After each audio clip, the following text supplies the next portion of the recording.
Sir. अरे तुम फिर से आ गए? सर मुझे नौकरी की सख्त जरूरत है, प्लीज मुझे कोई भी काम दे दीजिए। देखो मैनेजर साहब बाहर गए हैं, 2-4 दिन बाद आ जाना। सर प्लीज कुछ तो कीजिए, बहुत जरूरत है। ठीक है।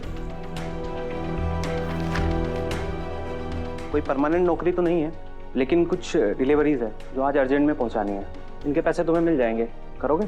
बिल्कुल सर, बिल्कुल करूंगा। Thank you so much. मैं चेंज करके आता हूँ।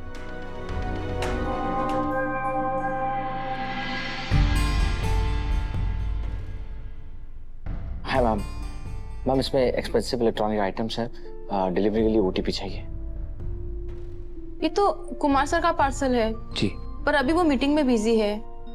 सॉरी, ओटीपी के लिए मैं उन्हें डिस्टर्ब नहीं कर सकती, आपको वेट करना पड़ेगा। हाँ।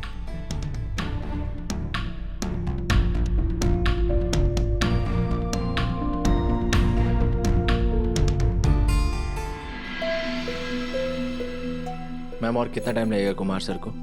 मैंने कहा ना आपको, आप वेट कीजिए, अभी कुछ कह नहीं सकते।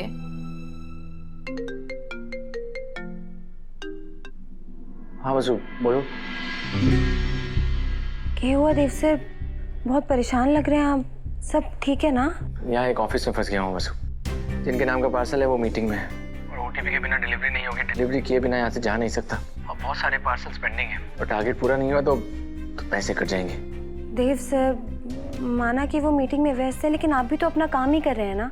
आपका समय बर्बाद करना भी गलत है और गलत बात कभी बर्दाश्त नहीं करनी चाहिए। आप उन्हें सीधा बोल दीजिए कि आपको आगे भी पार्सल देने जाना है और देर हो रही है आपको। अगर वो सुनते हैं तो ठीक है और नहीं सुनते हैं तो आप निकल जाइए वहाँ से। ठीक है वसु, मैं कुछ करता हूँ। मैम आप प्लीज कुमार सर को बोलिए कि वो आ जाएं ओटीपी के लिए, नहीं तो अगले 2 मिनट में मैं चला जाऊँ। नहीं नहीं, ये पार्सल वापस चला गया तो कुमार सर बहुत गुस्सा करेंगे। आप प्लीज रुकिए, मैं उन्हें बुला के लेके आती हूँ।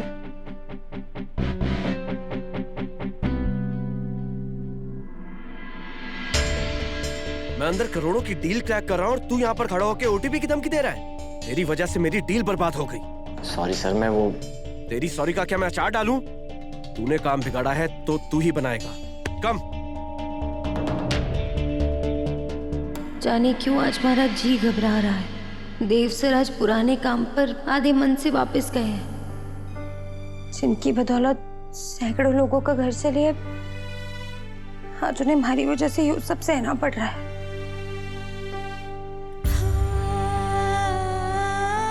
हे भगवान,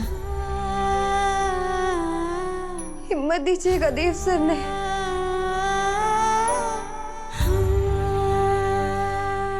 वैसे भी कुछ दिनों में हमारा वचन पूरा हो जाएगा, फिर देव सर अपने घर वापस लौट जाएंगे, सब सही हो जाएगा। कहाँ लौट जाएंगे देव भाई साहब वसु? दिव्या मैडम ने सब सुन तो ना लिया? बोलो वसु, क्या कह रही थी तुम? देव भाई साहब कुछ दिनों में कहाँ लौट जाएंगे?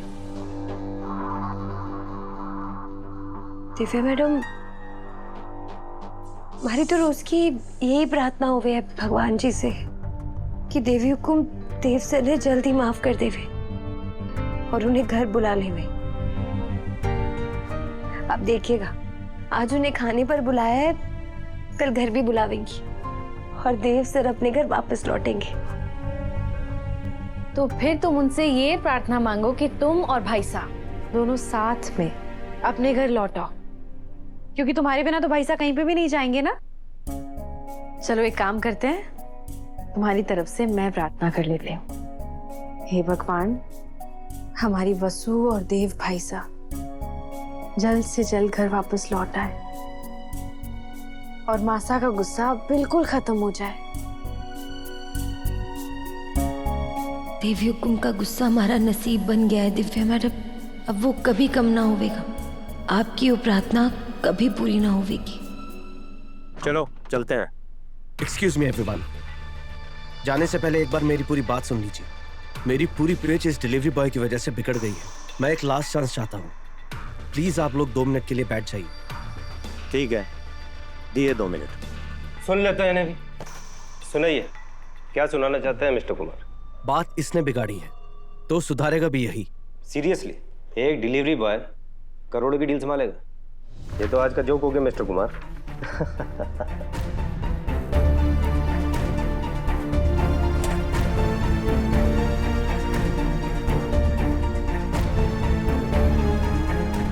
कुछ समझ में आ भी रहा है? तेरी जानकारी के लिए मैं बता देता हूँ, ये एक AI पावर्ड गैजेट है जो प्रिंटिंग मशीन्स की एफिशिएंसी को बढ़ा देता है।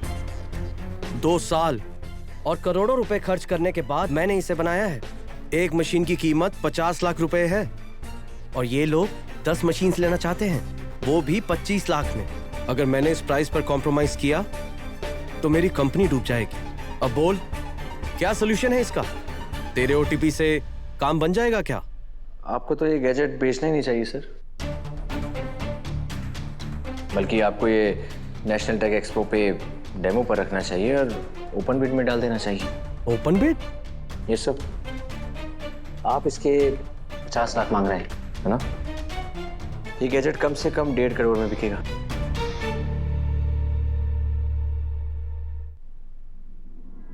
लगता है मूवी कुछ ज्यादा देख लिया तुमने बेटा। लगता है आप रियलिटी नहीं जानते sir. AI is the future, और जो लोग फ्यूचर नहीं समझ पाते हैं वो लोग अक्सर हंसकर बातें टाल देते हैं, लेकिन हंसने से सच्चाई तो नहीं बदल जाती। हमें अपनी प्रिंट मशीन के लिए इतना हाई फंडा गैजेट नहीं चाहिए। 10 मशीन पर 2.5 करोड़ रुपए इन्वेस्ट करके अगर 8 घंटे भी काम करें तो ब्रेक इवन होने में कम से कम 3 साल लगेंगे, और तब तक कोई नई टेक्नोलॉजी आ जाएगी। तब क्या करोगे? You are not understanding the whole picture sir. This is AI, मतलब कंप्यूटर जनरेटेड। मैनुअल मशीन से आप इसका कोई कंपैरिजन कर ही नहीं सकते, क्योंकि ये इंसानों की तरह थकेगी नहीं। आप 5 दिन में 8 घंटे की शिफ्ट मत सोचिए, 7 दिन में 24 घंटे सोचिए, मतलब 3 घंटे की 8 शिफ्ट, टोटल 150 आवर्स प्लस, मतलब 3 गुना आउटपुट। एंड सर, आप पहले साल में हर 3 महीने बाद आप इनको सर्विसिंग और फ्री अपग्रेड दीजिए, उससे इनका इन्वेस्टमेंट पहले साल में ब्रेक इवन पर आ जाएगा। मैं Avinash Singh Chauhan, one of the owners of Chauhan group को पर्सनली जानता हूँ। उनके प्लांट में ये गैजेट परफेक्ट फिट होगा। मैं एक बार कॉल करके मीटिंग सेट कर देता हूँ। वेट मिस्टर कुमार, जो नंबर ये बोल रहा है वो कमर्शियली सेंस बना रहा है, तो हम डील पक्की करते हैं। 50 लाख पर machine.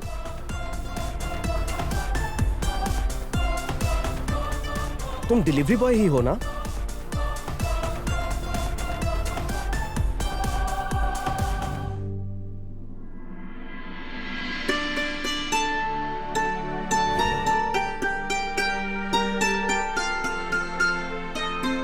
Thank you for trusting us, Mr. Mittal.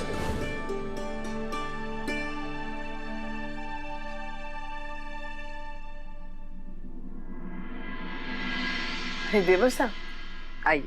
तो भाभी साहब, ये नए इन्वेस्टर्स की लिस्ट है जो देव की वजह से चौहान ग्रुप के साथ जुड़े हैं। भाभी साहब, बुरा ना माने तो एक बात पूछूं? आप देव के बारे में सोचकर मुस्कुरा रही थी ना? एक्चुअली सबने देखा कि कैसे देव के एक कॉल पर इन्वेस्टर्स की लाइन लग गई। ये जादू सिर्फ आप कर सकती हैं भाभी साहब, और सब लोग जानते हैं कि देव हूबहू आपकी परछाई है।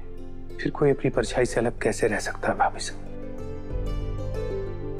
देवर साहब, जब घोर काली अमावस्या की रात होती है ना, उस दिन आपकी परछाई भी आपका साथ छोड़ देती है। वो लड़की वही अमावस्या की रात है देव के लिए। लेकिन भाभी साहब, ना देव। आप जा सकते हैं।